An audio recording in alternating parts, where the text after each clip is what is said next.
I am standing in a small conference room across from the woman who married my dying father. Lorraine sits there with this smug look on her face, convinced she is about to inherit everything. In my hands, I hold a yellow envelope that feels heavier than it should. She has no idea what is inside. 3 weeks ago, my father whispered his final words to me in a hospital bed. What she does not know is that my dying father had one last move. Before I tell you what happened next, I want to know, where are you watching from today?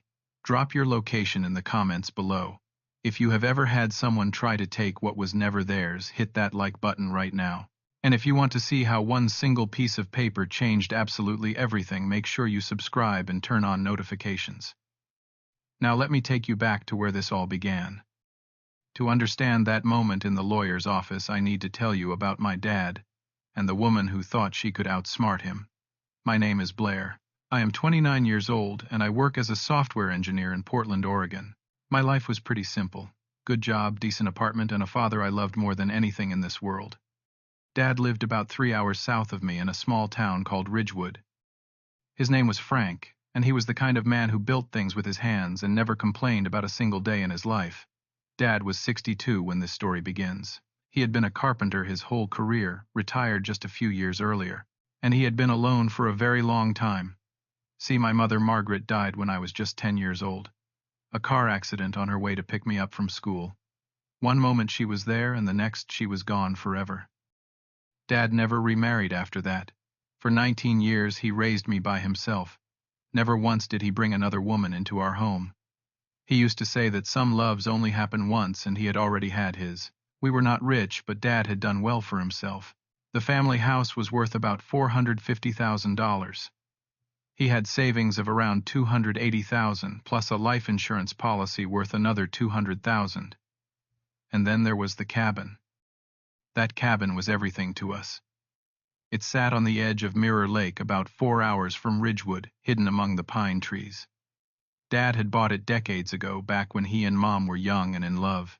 He proposed to her right there on that porch with the lake shimmering behind them. Every summer of my childhood, Dad and I would drive up there together. We would fish until our arms were sore, roast marshmallows over the fire, and sit in comfortable silence watching the sunset paint the water orange and gold. There was this old wooden chair by the window, Dad's chair, where he would sit for hours just staring out at the lake. That cabin was not just a building. It was where I felt closest to both my parents, even though Mom had been gone for so long. Then about 18 months ago, everything changed. Dad had been coughing for weeks. He kept saying it was just allergies, maybe a stubborn cold. I finally convinced him to see a doctor. The diagnosis came back like a punch to the gut. Stage 3, B, lung cancer. The doctors said they could treat it, slow it down, but they could not cure it. I remember sitting in that sterile office watching my father nod calmly as they delivered his death sentence. He did not cry. He did not rage. He just squeezed my hand and said, "Well, son, I guess we better make the most of the time we got left." I wanted to quit my job immediately, move back home, be there for every single moment. But Dad refused. He looked me straight in the eyes and said, "Do not put your life on hold for me. I raised you to keep moving forward." So we compromised. I drove down every weekend without fail. I called him every single night. Those months became precious, every conversation a treasure I knew I would one day lose. I thought the hardest part would be watching him get weaker. I had no idea someone else would make it so much worse. 6 months after the diagnosis, Dad started attending a cancer support group at the local community center. That is where he met her, Lorraine. She was 54 years old with hair dyed an unnatural shade of reddish-brown and makeup that was always a little too perfect. She told Dad that her previous husband had died of cancer 2 years earlier. She understood his pain, she said. She knew what he was going through. The first time I met her, she seemed wonderful. She greeted me with a warm hug and said, "Oh, you must be Blair. Your father talks about you all the time." She cooked meals for Dad, cleaned his house, drove him to his chemotherapy appointments. When I could not be there, she was, and honestly, I was grateful. I was relieved that someone was looking after him when I had to be 3 hours away for work. Dad started smiling more. The loneliness that had hung over him for 19 years seemed to lift. He mentioned Lorraine constantly in our phone calls. "She understands what I am going through, son," he would say. I was happy for him. After almost 2 decades alone, he deserved some companionship in his final months. But then I started noticing things. One weekend, I walked into the kitchen and heard Lorraine asking Dad about his life insurance policy. "Just making sure everything is in order, honey," she said sweetly. Something about her tone made my stomach turn, but I pushed the feeling away. She was just being practical, I told myself. Another time I came home to find that the Wi-Fi password had been changed. Lorraine explained it was for security reasons. Then I noticed that some of my mother's belongings had been moved. Her porcelain figurines, the quilt she had made for the living room. Lorraine said she was just decluttering to help Dad. The thing that bothered me most was the phone calls. When I would call Dad, Lorraine would answer more and more often. "He is resting," she would say. Or, "He is too tired to talk right now." Once I showed up unannounced and found her in Dad's office going through his paperwork. She smiled and said she was just helping organize his files. I tried to talk to Dad about it. His response cut me deeper than I expected. "She is only trying to help, son. Do not be paranoid." I told myself I was overthinking, that maybe I was just jealous because someone else was taking care of him. I decided to trust my father and ignore my gut feelings. That was my first mistake. Looking back now, I can see every red flag I chose to ignore. But by the time I finally opened my eyes, Lorraine had already made her biggest move. 8 months after Lorraine came into our lives, Dad called me with news that stopped my heart. "Son, I have something to tell you. Lorraine and I are getting married." I could not speak. The silence on the phone stretched for what felt like an eternity. "Blair, are you there, Dad? I finally managed. Do you not think this is moving too fast?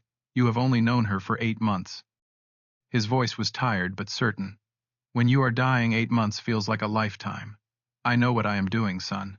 I do not want to die alone. She makes me feel alive again." I took emergency leave from work and drove straight to Ridgewood. For 2 days I tried to get Dad alone to really talk to him about what he was doing. But Lorraine was always there, hovering, listening. The one time I managed to speak to him privately, it was only for 5 minutes in the backyard while she was on a phone call. "Dad, please, just wait a little longer. What is the rush?" He looked at me and I saw something in his eyes I had never seen before. Exhaustion that went deeper than his illness. "I have made my decision, Blair. I need you to respect it." I did not have the heart to push harder. He was dying. What right did I have to take away something that made him happy? The wedding happened 3 weeks later at the courthouse. It was small and quick. I was the only one there from Dad's side. Lorraine did not have anyone, no family, no friends. She claimed they all lived too far away to attend. I remember thinking how strange that was. No photographs of her past, no old friends calling to congratulate her. It was like she had appeared out of nowhere. During the brief ceremony, I noticed something that made my blood run cold. On Lorraine's finger was my mother's engagement ring. The ring my father had given Margaret 35 years ago. The ring I had assumed was still in Dad's safe, waiting for me to give to someone special one day. Lorraine caught me staring and smiled. "Your father wanted me to have it. Is it not beautiful?" I wanted to scream. I wanted to rip that ring off her finger. But I looked over at Dad and he was smiling, actually smiling, for the first time in months, so I said nothing. I swallowed my rage and forced my lips into something that might have looked like a smile. "We are family now," Lorraine said, squeezing my arm. I have never felt more alone in my entire life. After the wedding, things got worse. Fast. Lorraine moved in officially, and suddenly everything in our family home started changing. She repainted the living room a cold shade of gray. She replaced the furniture Dad and I had grown up with. But the thing that hurt the most was when I came home one weekend to find all of my mother's photographs taken down from the walls. "Where are the pictures?" I demanded. Lorraine gave me this sympathetic look that did not reach her eyes. I thought it might be hard for Frank to see them. "Memories, you know. They are in boxes in the garage, safe and sound." I went straight to my father. "Dad, she took down Mom's pictures." He just looked at the floor. "She is trying to help Blair. Let it go." That was when I knew something was deeply wrong. My father had kept those pictures up for 19 years. He would never have agreed to take them down. Not unless someone had convinced him it was the right thing to do. The calls became almost impossible after that. Every time I phoned, Lorraine answered. "He is having a bad day. He is sleeping. The doctors said he needs rest." I would go weeks without hearing my father's voice directly. One weekend I drove down without telling anyone I was coming. When I arrived at the house, I could not get in. The locks had been changed. I stood on the porch of the home I had grown up in, ringing the doorbell like a stranger. Lorraine finally opened the door after 20 minutes. "Oh, Blair, I did not know you were coming. Your father is quite tired today." She let me in, but she hovered the entire time I was there. When I sat by Dad's bed, she sat in the corner of the room watching, never leaving us alone. Dad looked thinner, paler, weaker than I had ever seen him. But when he saw me, his eyes lit up in a way that broke my heart. "Dad, I feel like I cannot reach you anymore," I said, trying to keep my voice steady. Before he could respond, Lorraine jumped in. "Blair, your father needs his rest. These visits, they exhaust him." I looked at Dad, waiting for him to say something. Anything. But he just stared at his blanket in silence. I drove home that night with tears streaming down my face. That silence hurt more than any words ever could. The following week, Lorraine called me directly. "The doctors say Frank needs less stimulation. Maybe you should visit less often." "He is my father," I said, my voice shaking with anger. "And I am his wife," she replied, her tone sharp as a blade. "I know what is best for him." When I called the hospital to check on his treatment schedule, they told me only people on the approved list could receive information. There was only one name on that list. It was not mine. 3 weeks before Dad died, he was admitted to the hospital. His body was finally giving out.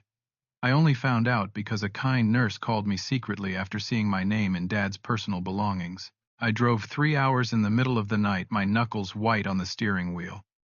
At the hospital, Lorraine was already there. She had positioned herself in a chair right next to his bed like a guard dog.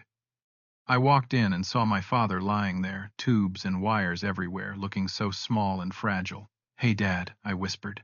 His eyes fluttered open. When he saw me, his lips trembled into the faintest smile. I wanted to hold him, to tell him everything would be okay. But Lorraine never left. Every time I tried to speak to him privately, she had an excuse.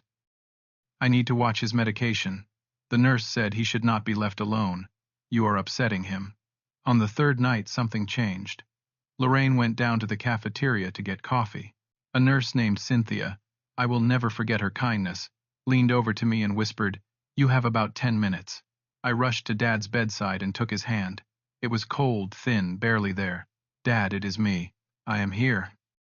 His eyes opened, and for a moment they were clearer than I had seen in months. Sharp, focused, like the father I remembered from before all of this.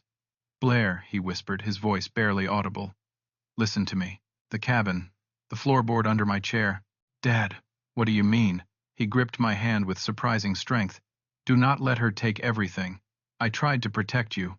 I am sorry I was not stronger." "Dad, I do not understand." "What is at the cabin?" He smiled, weak but real.